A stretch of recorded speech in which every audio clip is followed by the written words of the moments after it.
بسم اللہ الرحمن الرحیم۔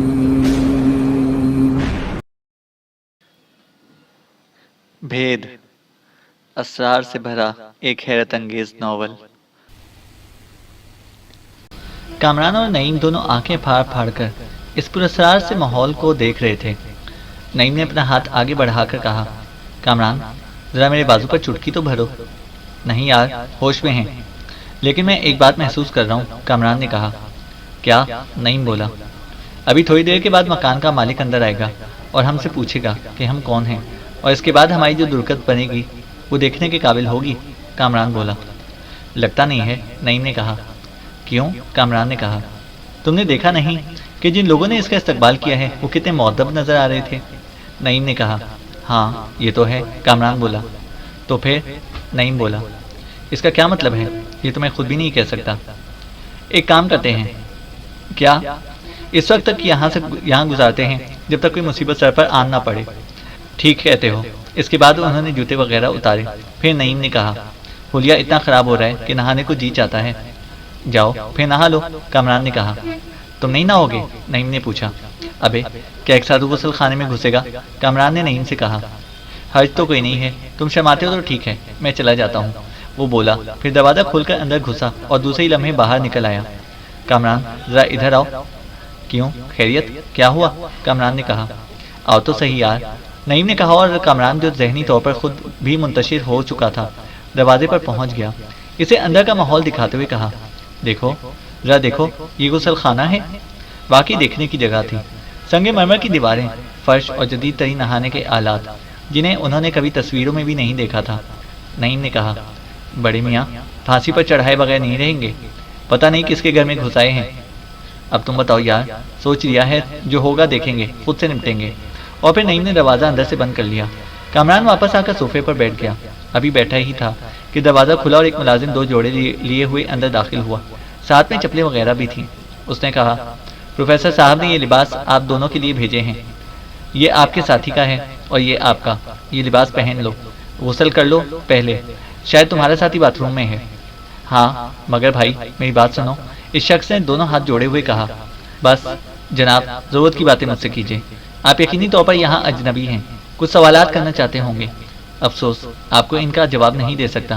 اسے کہا اور تیز تیز قدموں سے چلتا ہوا پلٹ کر واپس نکل گیا۔ کامران نے ایک بات خاص طور پر محسوس کی تھی، اس ملازم کے نقوش کچھ عجیب سے تھے، اور اگر کامران کا اندازہ غلط نہیں تھا تو اس کے نقوش اس بوڑھے سے ملتے جلتے تھے۔ بہرحال لباس کی انہیں سخت ضرورت تھی۔ اب یہ نہیں معلوم تھا کہ یہ لباس جو آیا ہے یہ کامران اور نعیم کے بدن پر صحیح ہوگا بھی یا نہیں۔ کامران نے دروازہ کھٹکھٹایا تو نعیم بولا، مزہ آ رہا ہے یار، تھوڑی دیر ذرا پانی کے ٹب میں پڑا رہنے دو، لگ رہا ہے کہ کسی دریا میں تیر رہا ہوں، اور یہ دریا ساکت سا ہو گیا ہے، ٹھنڈا میٹھا پانی، واہ۔ پانی والے تمہارے کپڑے باہر ٹنگے ہوئے ہیں، ٹب سے نکل کر قدرتی لباس میں باہر مت آ جانا، ہاتھ بڑھا کر کپڑے لے لینا، کامران نے کہا۔ کپڑے؟ نعیم نے کہا۔ ہاں، کامران بولا۔ کہاں سے آئے؟ نعیم بولا۔ بکواس بند، کامران نے کہا، اور کپڑے وہیں دروازے کے پاس ایک اسٹینڈ پر ٹانگ کر واپس پلٹ پڑا۔ بہرحال حیرتوں کے پہاڑ جو ان دونوں پر ٹوٹ پڑے تھے، ان کی مثال ناممکن تھی۔ وہ کون ہے؟ اس طرح ذلتیں کیوں اٹھا رہا ہے؟ اگر واقعی شاندار حویلی کا مالک ہے تو ہوٹل کے لوگوں کا رویہ اس کے ساتھ اتنا برا کیوں تھا؟ اور وہ کس طرح ڈھیٹ بن کر وہاں وقت گزار رہا تھا؟ کیوں؟ آخر کیوں؟ اور اسے کامران کو جو اس کے ماضی کے بارے میں بتایا تھا وہ بھی ناقابل یقین تھا۔ خدا کی پناہ، خدا کی پناہ، کیا عجیب و غریب بات تھی۔ کافی دیر کے بعد نعیم خان باہر نکلا، اپنے لباس کو دیکھ کر شدت رہ گیا، کہنے لگا، یار دیکھو، یہ لباس تو میرے بدن پر اس طرح فٹ آیا ہے جیسے میرے لیے ہی سلوایا گیا ہو۔ کامران نے کوئی جواب نہیں دیا۔ نعیم خان کا حلیہ ہی بدل گیا تھا۔ کامران نے اپنے کپڑے اٹھائے باتھ روم میں داخل ہو گیا۔ ایک جھلک پہلے ہی دیکھی تھی اس باتھ روم کی، اب باقی اسے دیکھا تو ہوش و حواس ساتھ چھوڑنے لگے۔ کیا کیا انوکھی چیزیں یہاں موجود تھیں، جدید زمانے سے بالکل ہم آہنگ۔ لباس ایک طرف ٹانگ کر کامران نے اپنا لباس اتارا اور باتھ روم کی ایک ایک شے کو دیکھتا رہا۔ ایک بٹن دبایا تو شاور سے ہلکے دھوئیں کا غبار نکل پڑا۔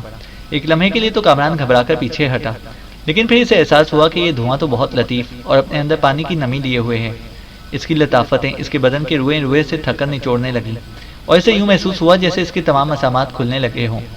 دھوئیں میں پہلی بار غسل کیا تھا، چند لمحوں کے اندر اندر دھواں پورے باتھ روم میں بھر گیا، اور کامران در حقیقت اپنے آپ کو طلسمی دنیا کا شہزادہ دیکھنے لگا۔ بہت دیر تک اس دھوئیں میں رہا، اور اس کے بعد بٹن بند کر دیا تو دھواں بھی بند ہو گیا۔ پھر کامران پانی کے ٹب میں جا لیٹا۔ ہلکا گرم پانی مزید لطف دے گیا۔ نعیم خان اگر اتنی دیر تک غسل خانے سے باہر نہیں نکلا تھا تو اس میں اس کا کوئی قصور نہیں تھا، یہ غسل خانہ تھا ہی ایسی چیز۔ پھر بھی ان تمام چیزوں سے لطف اندوز ہونے کے ساتھ ساتھ ذہن پر ہی دباؤ رہا۔ کبھی کبھی تو یوں محسوس ہوتا تھا کہ جیسے یہ سب ایک پراسرار اور انوکھا خواب ہو۔ آخر بڈھا کیا چیز ہے؟ نعیم خان کئی بار دروازہ بجا چکا تھا۔ آخر کامران لباس پہن کر باہر نکل آیا تو نعیم خان نے کہا، اس وقت دو شہزادے اپنی خوابگاہ میں زیر زبر زیر کیا کہیں گے یار؟ نعیم خان بولا، آگے خاموش رہیں گے؟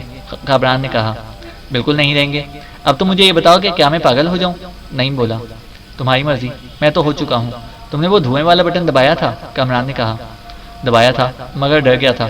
نعیم نے کہا، کیوں؟ کامران بولا، میں نے سوچا کہ کہیں آگ نہ لگ جائے۔ نعیم نے کہا، تم نے اس دھوئیں میں پانی کی نمی محسوس نہیں کی؟ کامران بولا، میں اپنی کھوپڑی میں حماقت کی نمی محسوس کر رہا ہوں۔ تمہاری کیا کیفیت ہے؟ نعیم نے کہا، بس کچھ سمجھ میں آنے والی بات نہیں ہے۔ کامران نے کہا، کہیں یہ بوڑھا کوئی پراسرار روح تو نہیں ہے؟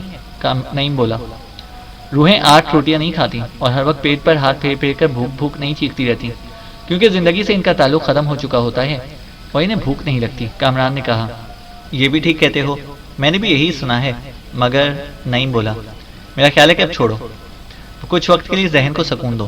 اس نے کہا تھا کہ ناشتہ، ابھی کامران کے منہ سے اتنا ہی نکلا تھا کہ وہ ملازم پھر اندر داخل ہوا۔ ناشتہ تیار ہے جناب، علی جا آپ کو طلب کرتے ہیں۔ علی جا؟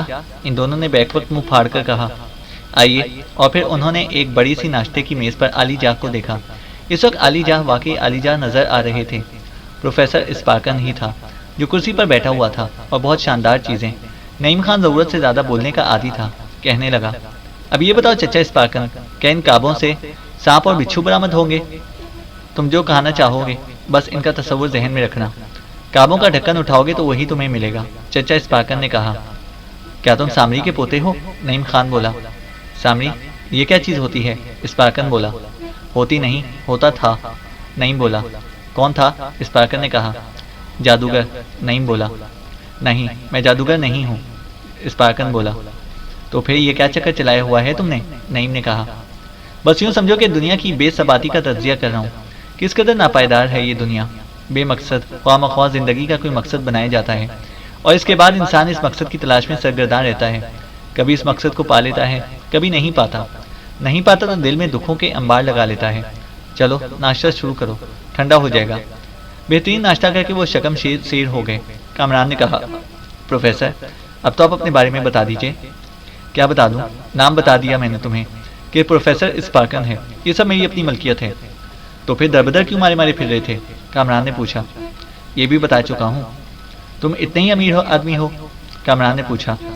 نہیں، میں بہت غریب آدمی ہوں، اتنا غریب کہ تم غربت کی انتہا کے بارے میں اتنا سوچ بھی نہیں سکتے، پروفیسر اسپارکن بولا۔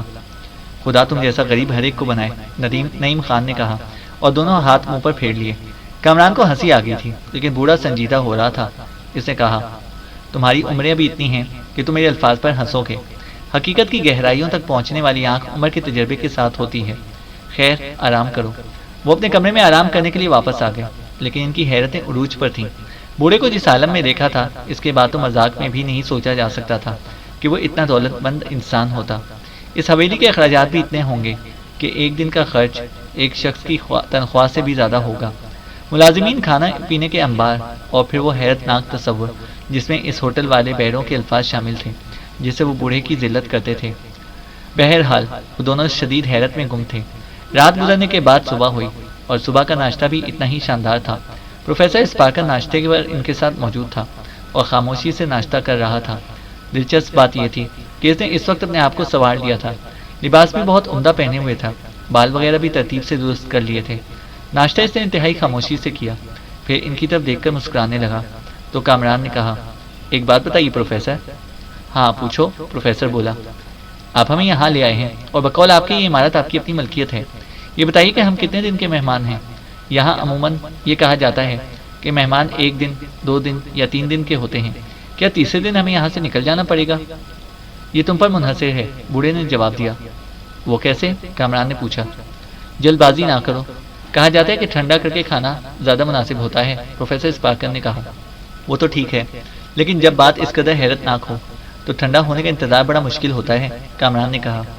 ہاں یہ تو ہے۔ اچھا خیر چلو کوئی بات نہیں، میں تمہیں اس عمارت کے نظارے کراتا ہوں۔ پھر وہ اپنی جگہ سے اٹھ گیا اور انہیں ساتھ لے کر چل پڑا۔ اس عمارت کے ہر گوشے کو دیکھ کر دل میں ایک نیا احساس ابھرتا تھا۔ وہ اس کے ساتھ آگے بڑھتے رہے۔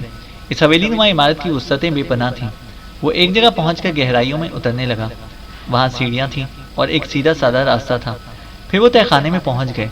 تہخانے کی وسعتیں اس حویلی کی وسعتوں کا مظہر تھیں۔ یہاں نہ جانے کیا کچھ تھا۔ بوڑھے نے باقاعدہ ایک چابی سے تہخانے کا دروازہ کھولا اور چابی اسی دروازے میں لگی چھوڑ دی۔ پھر وہ اندر داخل ہوا اور ایک بڑی سی الماری کے پاس پہنچ گیا۔ الماری تقریباً 10 فٹ اونچی تھی اور 6 فٹ چوڑی تھی۔ اس نے اس کے پٹ کھولے تو رنگین روشنیوں کا طوفان امنڈ پڑا۔ الماری کے مختلف خانوں میں مختلف چیزیں موجود تھیں۔ یہ رنگین روشنیاں سرخ، سبز، نیلی تھیں اور ان میں کچھ ایسی سفید روشنیاں بھی تھیں، لگتا تھا ننے منے بلب، بے شمار بلب جل رہے ہوں۔ یہ انتہائی اعلیٰ درجے کے ہیرے تھے جنہیں دیکھ کر ان پر سکتہ طاری ہو گیا۔ نعیم خان کو تو جیسے غشی آ گئی ہو۔ بات یہیں تک نہیں تھی، سونے کے ڈھیلوں کے ڈھیر لگے ہوئے تھے۔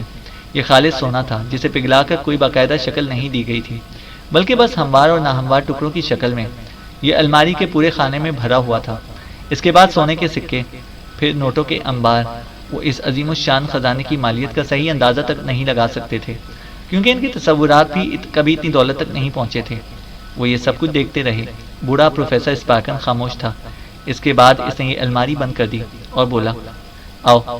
وہ سحرزدہ سے اس کے ساتھ چل پڑے اور کافی دیر تک وہ انہیں یہاں کی مختلف چیزیں دکھاتا رہا۔ بلا شبہ یہ الف لیلہ کی رات تھی اور ان کی کیفیت بالکل ان لوگوں کی سی تھی جو شہر میں گرفتار ہو گئے ہوں اور جن کے ہوش و حواس ان کا ساتھ نہ دے پا رہے ہوں۔ بس پھٹی پھٹی آنکھوں سے وہ یہ سب کچھ دیکھتے رہے اور اس وقت بھی چل رہے تھے بس، جبکہ ہوش و حواس بڑی عجیب کیفیتوں کا احساس دلا رہے تھے۔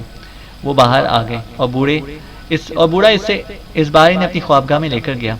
اس کے چہرے پر ایک پراسرار سی خاموشی چھائی ہوئی تھی اور اس نے انہیں بیٹھنے کا اشارہ کیا اور ان کے تھکے ہوئے جسم یہی طلب کر رہے تھے کہ انہیں بیٹھنے کا موقع ملے۔ وہ تھکے تھکے انداز میں بیٹھ گئے تو بوڑھے نے کہا، میں تمہارے چہرے پر حزم ہلال کی جھلکیاں دیکھ رہا ہوں۔ نہیں پروفیسر اسپارکن، بات پھر وہیں آ جاتی ہے کہ تم جس قدر دولت مند ہو اور یہ سب کچھ جو تم نے ہمیں دکھایا ہے، ہماری عقل اسے تسلیم نہیں کر رہی اور ہم شدید حیران ہیں۔ تمہیں حیرانی کس بات کی ہے؟ پروفیسر نے پوچھا۔ یہ کہ تم اگر اتنے دولت مند ہو تو پھر وہ کیا تھا جو ہوٹل کے سامنے ہمیں پیش آیا؟ کامران نے کہا۔ وہ کچھ نہیں تھا۔ میں نے کہا نا کہ انسان اپنے آپ کو نہ جانے کیا کیا کچھ سمجھ لیتا ہے، جبکہ انسان در حقیقت وہ کچھ بھی نہیں ہوتا۔ یہ صرف اس کی سوچ ہے کہ وہ نہ جانے اپنے آپ کو کیا کیا کچھ سمجھ لیتا ہے۔ مطلب سمجھ رہے ہو نا میرا؟ میں صرف تم سے یہ کہنا چاہتا ہوں کہ یہ سب کچھ میرے پاس ہے اور یہ سب کچھ تمہارے پاس بھی ہو سکتا ہے۔ بولو، کیا تم یہ سب حاصل کرنے کے خواہش مند ہو؟ پروفیسر اسپارکن بولا۔ دیکھو پروفیسر، ہم انسان ہیں اور انسان بہر طور انسان ہی ہوتا ہے، چاہے اپنے آپ کو کتنا ہی ماحول سے بے نیاز کرنے کی کوشش کیوں نہ کرے۔ دولت کا خواہش مند کون نہیں ہوتا؟ ہم بھی ہیں۔ ٹھیک ہے، اگر تمہیں اس دولت کی پیشکش کی جائے تو تم اسے حاصل کرنے کی کوشش ضرور کرو گے، پروفیسر اسپارکن نے کہا۔ بالکل، بھلا انکار کا کیا سوال؟ نعیم خان نے کہا۔ لیکن میرے عزیز دوستو، یہ بات بھی تمہیں معلوم ہے کہ دولت حاصل کرنے کے لیے محنت کرنی ہوتی ہے، پروفیسر بولا۔ ہاں بے شک، کامران نے کہا۔ میں نے جو کچھ حاصل کیا ہے وہ محنت ہی سے حاصل کیا ہے، اور اگر تم اس کے خواہش مند ہو تو میں اس سب کے حصول کے لیے تمہاری مدد کر سکتا ہوں، پروفیسر بولا۔ کیسے؟ کیا کرنا ہوگا ہمیں؟ کامران نے کہا۔ ہاں، یہ تم سوال کر رہے ہو۔ کچھ کہے بغیر کچھ ملنا ناممکنات میں سے ہوتا ہے، پروفیسر بولا۔ کہانیاں سنانے کی بجائے پروفیسر، ہمیں وہ طریقہ بتاؤ جس سے ہم یہ سب کچھ حاصل کر سکیں، کامران نے کہا۔ تمہیں اس کے لیے نیلی پاتال کا سفر کرنا ہوگا، پروفیسر بولا۔ کیا مطلب؟ نیلی پاتال ایک انوکھی سرزمین جو تمہاری اسی دنیا میں ہے، لیکن وہاں کی زندگی تمہاری اس دنیا کی عام زندگی سے بہت مختلف ہے۔ وہاں کچھ اور ہے جو تمہیں دیکھنا ہوگا۔ کیا سمجھے؟ پروفیسر نے کہا۔ لیکن نیلی پاتال کے بارے میں تو ہمیں کچھ بھی معلوم نہیں، کامران نے کہا۔ اس کے بارے میں تمہیں بتاؤں گا، پروفیسر بولا۔ کب بتاؤ گے؟ کامران نے کہا۔ اس کا بھی ایک وقت متعین ہے، پروفیسر نے کہا۔ لیکن اگر ہم، نعیم خان نے کہا، تو پروفیسر اسپارکن نے ہاتھ اٹھا کر اسے بات کرنے سے روک دیا۔ نہیں، تم کچھ نہ کہو تو بہتر ہے، کیونکہ جو کچھ تم کہو گے بے مقصد ہوگا اور اس کی تکمیل نہیں ہو سکے گی، پروفیسر نے کہا۔ مطلب؟ نعیم بولا۔ مطلب یہ ہے کہ میں تمہیں بتاؤں گا کہ تمہیں اس کے حصول کے لیے کیا کرنا ہے، پروفیسر نے کہا۔ میں نے یہی تو کہا نا پروفیسر اسپارکن کہ وہ سب کچھ ہمیں کب بتاؤ گے، نعیم بولا۔ بہت جلد، بہت ہی جلد، پروفیسر بولا۔ ٹھیک ہے، ہم انتظار کریں گے، کامران بولا۔ ہاں، انتظار زیادہ مناسب ہوتا ہے، تمہیں تھوڑا انتظار کرنا ہوگا۔ اب تم نے یہ سب کچھ دیکھ لیا، جاؤ آرام کرو اور اس تصور سے اپنے آپ کو خوشیاں بخشو کہ آنے والے وقت میں یہ سب کچھ تمہارا بھی ہو سکتا ہے، پروفیسر بولا۔ ٹھیک ہے، ہم اس کو حاصل کرنے کے لیے کوشش کریں گے۔ اور اس کے بعد پروفیسر اسپارکن بھی ان کے ساتھ ہی واپس آ گیا اور اس نے تھوڑی دیر بعد انہیں رخصت کر دیا اور وہ دونوں گرتے پڑتے کمرے تک آ گئے اور ایک ہی بستر پر گر پڑے۔ بہت دیر تک ان کے ہوش و حواس ان کا ساتھ نہیں دے سکے تھے اور وہ پریشانی کا شکار رہے تھے۔ پھر نعیم خان نے کہا، کاش اس بات سے آنکھ نہ کھل جائے۔ کیا مطلب؟ کامران بولا۔ یقین کرو، لگ رہا ہے جیسے خواب دیکھ رہے ہیں، یقین ہی نہیں آ رہا کہ یہ خواب نہیں ہے، نعیم بولا۔ ٹھیک کہتے ہو، کامران نے کہا، لیکن ایک بات اور بھی کہنا چاہتا ہوں کامران، نعیم نے کہا۔ کیا؟ اس سے پہلے کہ آنکھ کھل جائے کچھ کر لینا ضروری ہے، نعیم بولا۔ سمجھا نہیں، کامران بولا۔ سمجھنے کی کوشش کرو، نعیم نے کہا۔ تفصیل تو بتاؤ، کامران نے کہا۔ کیا ہم شریف لوگ ہیں؟ نعیم نے پوچھا۔ بالکل نہیں، کیوں شرافت کا مذاق اڑاتے ہو؟ کامران نے کہا۔ واقعی ایسا ہی ہے، ہم نے اب تک زندگی میں جو کچھ کیا ہے اس میں کوئی ایسا کام نہیں ہے جس کا تعلق انسانیت سے ہو۔ جب ہم اتنے ہی برے لوگ ہیں تو بلا وجہ اچھا بننے کی کوشش کیوں کریں؟ نعیم خان نے کہا۔ اگر افسانہ نگاری کر رہے ہو تو الگ بات ہے، اور اگر کچھ کہنا چاہتے ہو تو بتاؤ، کامران بولا۔ اس دولت کا حصول جو ابھی ہماری دسترس میں ہے اور ہم صرف خواب نہیں دیکھ رہے، نعیم خان نے کہا۔ اس کا فیصلہ تو ہم کر چکے ہیں، کامران نے کہا۔ نہیں، ابھی اس کا صحیح فیصلہ نہیں کیا ہم نے، نعیم خان نے کہا۔ صحیح فیصلے سے تمہاری کیا مراد ہے؟ کامران نے کہا۔ نیلی پتال یہ کیا چیز ہے؟ نعیم بولا۔ میری خالہ کا گھر نہیں ہے، تم نہیں جانتے اس کے بارے میں، تو تمہارا کیا خیال ہے میں جانتا ہوں گا؟ کامران بولا۔ نہیں، لیکن بوڑھا کہتا ہے کہ اس دولت کے حصول کے لیے ہمیں کسی نیلی پتال کا سفر کرنا ہوگا، نعیم نے کہا۔ ہاں، وہ سفر کتنا وسیع ہے، کتنا طویل ہے۔ نیلی پتال کہاں واقع ہے نہ تمہیں معلوم ہے نہ مجھے، لیکن ایک بات ہم دونوں جانتے ہیں، نعیم خان نے کہا۔ یہ کہ اس حویلی کی گہرائیوں میں نیلی پتال ضرور ہے، کامران نے کہا۔ یعنی وہ جگہ جہاں ہم یہ سب کچھ دیکھ کر آئے ہیں؟ بالکل، میں یہی کہنا چاہتا ہوں، نعیم بولا۔ وہ تو ٹھیک ہے، لیکن کامران نے کہنا چاہا، بوڑھے کو قتل کرنا ہوگا۔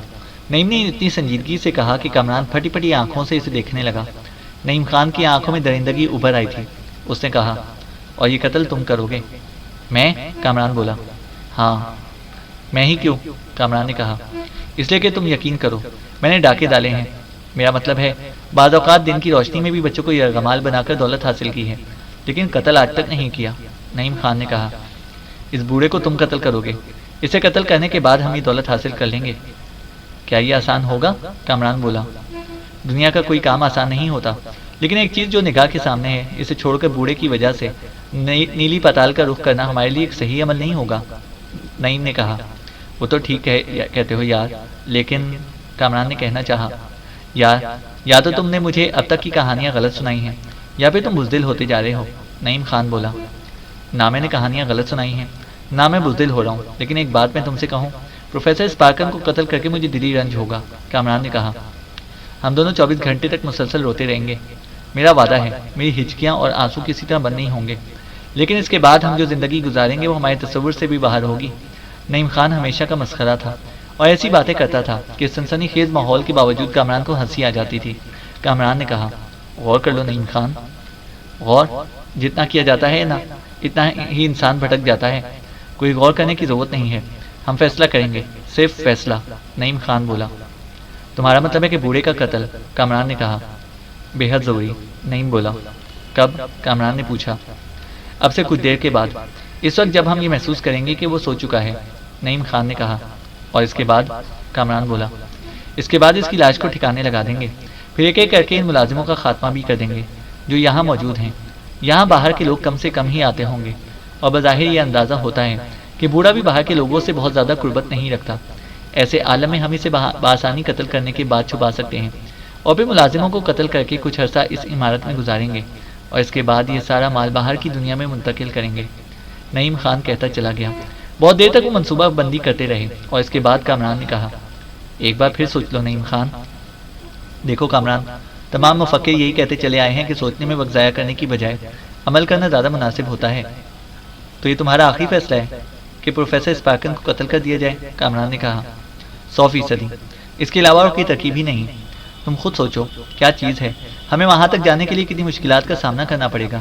ہمیں مستقل طور پر پروفیسر اسپارکن کا مرہون منت رہنا پڑے گا، اور ہم اسی کے سہارے آگے قدم بڑھا سکیں گے۔ اس کی بجائے یہ جو کچھ ہمیں نظر آ رہا ہے، اگر اس میں سے کوئی آدھا حصہ بھی ہمیں مل جاتا ہے تو بس سمجھ لو کہ ہمیں زندگی بھر کچھ کرنے کی ضرورت باقی نہیں رہے گی۔ لعنت بھیج دیں گے ہم جرم کی دنیا پر، اس ملک کے کسی شہر میں کوئی بڑے آدمی کی حیثیت اختیار کر کے زندگی گزاریں گے۔ نعیم خان کہتا چلا گیا۔ بہرحال اس میں کوئی شک نہیں کہ نعیم خان کا منصوبہ بہت اچھا اور کامران بھی اس سے منحرف نہیں تھا۔ بس ایک احساس دل میں بار بار ابھرتا تھا، وہ یہ کہ پروفیسر اسپارکن اتنا برا آدمی نہیں تھا، ایک اچھا دوست اور ایک اچھا ساتھی ہے۔ دولت کے لیے وہ اسے قتل کر کے زیادہ خوشی محسوس نہیں کریں گے۔ تاہم وہ جس کا نام نعیم خان تھا بظاہر ایک بے ضرر چوہا نظر آتا تھا، لیکن در حقیقت بہت خطرناک آدمی معلوم ہوتا تھا۔ وہ اس بات پر مصر تھا کہ اب پروفیسر اسپارکن کو قتل کر دیا جائے۔ پھر جب گھڑی نے 11:15 کا وقت دکھایا تو وہ اپنی جگہ سے اٹھ گئے۔ نعیم خان نے کہا، سب سے پہلے ہمیں ایک ایسے خنجر کی تلاش ہوگی جس کی مدد سے ہم پروفیسر اسپارکن کا سر اس کے دھڑ سے الگ کر سکیں۔ میں ہاتھوں سے بھی کام کر سکتا ہوں، کامران نے کہا۔ نہیں، ہم رسک نہیں لیں گے، ویسے میں نے ایسے خنجر دیکھے ہیں، نعیم خان نے کہا۔ کہاں؟ کامران نے پوچھا۔ اس کمرے میں جو بائیں سمت میں ہے۔ یہ خنجر نوادرات میں سے ہے، لیکن تم نے دیکھا ہوگا میں نے چمڑے کے کیس میں سے ایک خنجر نکال کر اس کی دھار دیکھی تھی۔ اس وقت مقصد کوئی نہیں تھا، لیکن مجھے کیا معلوم تھا کہ بہت جلد مجھے اس خنجر کی ضرورت پیش آئے گی، نعیم خان نے کہا۔ تم کمال کے انسان ہو نعیم خان، کامران نے کہا۔ نہیں، ہم اپنے آپ کو انسان تو نہیں کہہ سکتے، ہم نے انسانوں سے الگ ہٹ کر آج تک کی زندگی گزاری ہے۔ کیا تم کہہ سکتے ہو کہ ہم انسانوں کی طرح جیتے رہے ہیں؟ نعیم خان نے کہا۔ دیکھو نعیم خان، میں نصیحتوں سے سخت گریز کرتا ہوں، نصیحت کرنے والے مجھے احمق لگتے ہیں۔ اگر تم میرے اچھے دوست رہنا چاہتے ہو تو کبھی طنزیہ گفتگو نہ کرنا۔ میں تمہاری زندگی کے بارے میں کچھ نہیں کہتا، ہر شخص کو اپنے طور پر زندگی گزارنا پسند ہے۔ جہاں تک میری زندگی کا تعلق ہے، میں اپنے آج تک کے عمل سے مطمئن ہوں، اور میرا ضمیر اس کے لیے بالکل داغدار نہیں ہے، کامران نے کہا۔ آؤ، نعیم خان نے کامران سے کہا، اور وہ اس کمرے کی جانب چل پڑے جہاں سے ان کی اس نئی مجرمانہ زندگی کا آغاز ہونے والا تھا۔ دیواروں پر آویزہ ہتھیاروں کا شوق بھی عجیب ہوتا ہے۔ ویسے بھی اب تک انہوں نے پروفیسر اسپارکن کی جتنی ملکیت دیکھی تھی، اس میں ساری ہی چیزیں نوادرات کی حیثیت رکھتی تھیں۔ ہر چیز کی ایک اپنی قیمت ہوتی تھی۔ جو خزانہ اس نے ہمیں دکھایا تھا وہ ناقابل یقین مالیت کا تھا۔ بہرحال وہاں سے انہوں نے اپنی پسند کا وہ خنجر اٹھایا، اسے اس کے کیس سے نکال کر دیکھا۔ بے مثال چیز تھی، ایسی کہ ایک ہی وار میں گردن دور جا پڑے۔ وہ ایک بھرپور منصوبے کے تحت پروفیسر اسپارکن کے بیڈ روم کی طرف چل پڑے۔ اس وقت ان کے اندر شیطان کا بسیرا تھا، اور دل میں سے انسانیت کا ہر تصور مٹ گیا تھا۔ پروفیسر اسپارکن نے حالانکہ ان کے ساتھ بہت اچھا سلوک کیا تھا، لیکن دولت کے حصول کی خواہش، خزانوں کی چمک دمک صدیوں سے انسان کی عقل چھینتی چلی آ رہی ہے۔ وہ بھی اس وقت اس بے عقلی کا شکار تھے۔ کمرے کے دروازے کو دبا کر دیکھا تو وہ کھل گیا۔ اندر پروفیسر اسپارکن شب خوابی کے لباس میں ملبوس گہری نیند سو رہا تھا، آنے والے لمحات سے بے خبر، ہر خوف سے آزاد۔ انہوں نے گہری نگاہوں سے اسے دیکھا۔ اس کے سانسوں کی رفتار بتا رہی تھی کہ اس کی نیند خاصی گہری ہے۔ سوتے میں کسی کو قتل کرنا ایک وحشیانہ عمل تھا، لیکن اس سے زیادہ وحشیانہ تصور تو اس کے قتل کا ہی تھا۔ بھلا ایسے اقدار کی انہیں کیا پرواہ ہو سکتی تھی؟ کامران کے جبڑے بھینچ گئے۔ اس نے خنجر کو مٹھی میں دبایا اور آہستہ آہستہ پروفیسر اسپارکن کی مسحری کی جانب چل پڑا۔ اس وقت کامران کے دل میں رحم کا کوئی جذبہ نہیں تھا۔ کامران نے خنجر کو تولا، پھر اس کے مضبوط ہاتھ پروفیسر اسپارکن کی جانب بڑھے، اور صرف پلک جھپکنے کی دیر تھی۔ خون کے ایک فوارے کے ساتھ پروفیسر اسپارکن کی گردن اس کے شانے سے جدا ہو گئی۔ اس کا بدن ایسے تڑپا کہ گردن اچھل کر نیچے فرش پر جا پڑی۔ وہ پیچھے ہٹ گئے۔ کامران نے نعیم خان کے چہرے پر خوف کے آثار دیکھے۔ پروفیسر کا بدن تڑپ تڑپ کر نیچے آ رہا تھا۔ وہ بہت طاقتور انسان تھا۔ وہ کمرے کے فرش، دیواروں اور مسحری کے بستر پر خون کا دریا موزن دیکھتے رہے۔ پھر کامران نے وہ خنجر اسی کے بستر سے صاف کیا اور نعیم خان کو ساتھ آنے کا اشارہ کر کے باہر نکل آیا۔ نعیم خان کے منہ سے کوئی آواز نہیں نکل رہی تھی۔ کامران نے اسے باہر نکلنے کے بعد مسکراتی نگاہوں سے اسے دیکھا اور پھر کہا، کیوں، کیا ہو گیا؟ یا کامران، اس میں کوئی شک نہیں کہ تو ایک انتہائی صفاک آدمی ہے، نعیم خان نے کہا۔ میں تم سے کہا تھا نا نعیم خان، ہمیں ایک دوسرے کے جذبات کا خیال رکھنا ہوگا، کامران نے کہا۔ اور اس کے ساتھ ساتھ ہی تو بہت زیادہ تند مزاج ہے۔ اسی تندی کے ساتھ میرا جی چاہتا ہے کہ تجھے تندور کہنا شروع کر دیں۔ کیسا لقب ہے یہ؟ نعیم خان بولا۔ لقب کو گولی مارو، ایسا کہتے کہ اب اس خزانے کو حاصل کرنے کے لیے، کامران نے کہنا چاہا۔ ایک منٹ نعیم خان، ایک منٹ، کامران نے کہا، اور نعیم خان جو سوالیہ نگاہوں سے کامران کو دیکھ رہا تھا۔ کامران نے کچھ دیر خاموش رہنے کے بعد کہا، نعیم خان، میں نے تمہیں دوسرا مشورہ بھی دیا تھا۔ کیا؟ مجھے یاد نہیں، نعیم خان نے کہا۔ ہو سکتا ہے بات میرے ذہن میں ہی ہو، لیکن ایک بات بتاؤ، ہم نے اب تک یہاں جتنا وقت گزارا ہے اس میں ہم نے یہ اچھی طرح محسوس کر لیا ہے کہ پروفیسر اسپارکن کے رابطے باہر کی کسی شخص سے بالکل نہیں ہے۔ وہ تقریباً ایک تنہا آدمی ہے۔ اس کے علاوہ اگر یہاں اور کوئی ہے تو ہم آسانی سے اسے بھی زندگی سے محروم کر دیں گے اور یہیں چھپا دیں گے۔ کیوں نہ اس وقت تک یہیں قیام کیا جائے جب تک بیرونی دنیا سے ہمارے لیے کوئی کارروائی نہ ہو یا کوئی ایسی شخصیت ہمارے درمیان میں نہ آئے جسے ہم مشکل محسوس کریں۔ البتہ ایک کام کر لیا جائے، کامران نے کہا۔ کیا؟ نعیم خان بولا۔ یہ دولت اس جگہ سے منتقل کر کے کسی اور جگہ پوشیدہ کر دی جائے، اور اس شاندار وسیع و عریض عمارت میں یہ کام مشکل نہیں ہے، کامران نے کہا۔ گویا تم یہ کہنا چاہتے ہو کہ ہم پروفیسر کی دولت کے ساتھ ساتھ اس مکان پر بھی قبضہ کر لیں، یہیں کیمپ کریں اور یہیں سے زندگی کی عیش حاصل کریں، نعیم خان بولا، اور اس کے بعد پرسکون ذرائع اختیار کرتے ہوئے اپنی زندگی پسند کی زندگی گزاریں۔ نعیم خان نے مسرور لہجے میں بولا، یہی میں کہنا چاہتا ہوں، کامران نے کہا۔ خیال برا نہیں ہے، ہم ایسا کر سکتے ہیں، لیکن دوست ایک بات کہوں؟ ہاں بولو۔ عقل مند انسان وہی ہے جو سب سے پہلے اپنی شخصیت پر کوئی شک نہ آنے دے، اور جو کام بھی کرے اس یقین کے ساتھ کرے کہ اس میں اسے شکست ہونے کا کوئی سوال ہی پیدا نہیں ہوتا، کامران نے کہا۔ مطلب کیا ہے؟ نعیم خان نے پوچھا۔ پروفیسر اسپارکن کی لاش کو سب سے پہلے ٹھکانے لگانا ہے۔ اس کا بستر، اس کا خون آلود بدن، خون آلود قالین، دیواروں پر پڑے ہوئے خون کے چھینٹے، کیا یہ ساری چیزیں ایسی نہیں ہیں کہ کہیں اتفاق سے باہر کی دنیا کا کوئی شخص اندر آ جائے تو ہمارا حلیہ بگڑ جائے؟ مطلب یہ کہ پہلے وہاں کی صفائی کر دی جائے۔ ٹھیک ہے، 100%۔ پروفیسر اسپارکن کے جسم کو زمین کی گہرائیوں میں اتارنے کے لیے یا اسے نظر آتش کرنے کے لیے کسی مناسب جگہ کو تلاش کرو، اور اس کے بعد سب سے پہلا کام یہ کر لو کہ خود دیواروں کو صاف کرو، فرش، قالین وغیرہ، نعیم خان نے کہا۔ لعنت ہے، کامران نے براتے ہوئے لہجے میں کہا۔ کیوں؟ کیا ہوا؟ نعیم بولا۔ کاش اس بات کا بھی خیال رکھ لیا جاتا، کامران نے کہا۔ تو کیا ہوتا؟ نعیم بولا۔ بے وقوف آدمی، قتل کرنے کے لیے ضروری تو نہیں ہے کہ ہر طرف وحشیانہ جدوجہد کا ماحول پیدا کر دیا جائے، وہ آسانی سے گردن دبا کر بھی ہلاک کیا جا سکتا تھا، کامران نے کہا۔ اس وقت ہمارے ذہن میں یہ منصوبہ تو تھا ہی نہیں، نعیم خان بولا۔ اس لیے تو میں کہتا ہوں کہ ہر منصوبے کو ہر لحاظ سے مکمل ہونا چاہیے، کامران نے کہا۔ اب جو ہو گیا سو ہو گیا، اور پہلے ہم اپنے اس فرض سے نجات حاصل کر لیں، نعیم خان بولا۔ اور پھر انہوں نے ایک ایسی جگہ تلاش کر لی جہاں پروفیسر اسپارکن کے جسم کو گہرائیوں میں اتار کر روپوش کیا جا سکتا تھا۔ تمام انتظامات کر لیے گئے۔ مکان میں تلاش کر کے ایک ایسا بڑا کپڑے کا تھیلا بھی تلاش کر لیا گیا جس پر پروفیسر اسپارکن کے سر اور دھڑ کو یکجا کر کے اس کا منہ باندھا جا سکتا تھا، اور پھر اس کے جسم کو گہرائیوں میں دفن کیا جا سکتا تھا۔ اس کام سے فراغت حاصل کرنے کے بعد وہ پروفیسر اسپارکن کی خوابگاہ کی طرف چل پڑے۔ ذہن میں کوئی تصور نہیں تھا، کوئی احساس نہیں تھا، البتہ نعیم خان کے قدموں میں کامران نے ہلکی سی لرزش محسوس کی تھی اور اس کا خوب مذاق اڑایا تھا۔ نتیجے میں نعیم خان بری طرح چڑ گیا۔ تم کیا سمجھتے ہو میں تم سے کسی طرح کمزور ہوں؟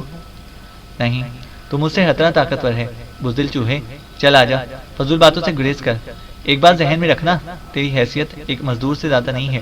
بوڑھے کی لاش تیری شانوں پر اس جگہ تک پہنچے گی، نعیم خان نے کہا۔